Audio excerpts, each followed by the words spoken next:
ఆరోగ్యంగా ఉండడం అంటే మనల్ని మనం కంట్రోల్ చేసుకోవడం. చాలా విషయంలో మనం నియంత్రణ లేకుండా చేసే తప్పులే ఆరోగ్యాన్ని పాడు చేస్తాయి.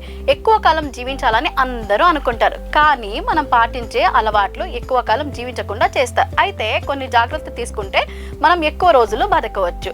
ఉదయం నిద్ర లేచిన తర్వాత ఖాళీ కడుపుతో గోరువెచ్చని నీరు తాగాలి. ఉదయాన్నే ఖాళీ కడుపుతో నీరు తాగడం వల్ల కడుపు సంబంధిత సమస్యలన్నీ నయమవుతాయి.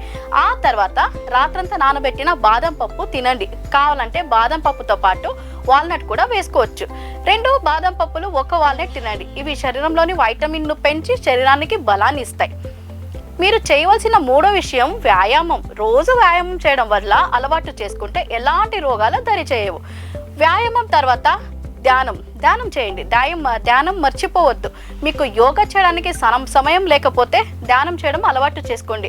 5వ విషయం అల్పాహారం తీసుకోవడం వల్ల శరీరానికి శక్తి, బలం చేకూరుతాయి.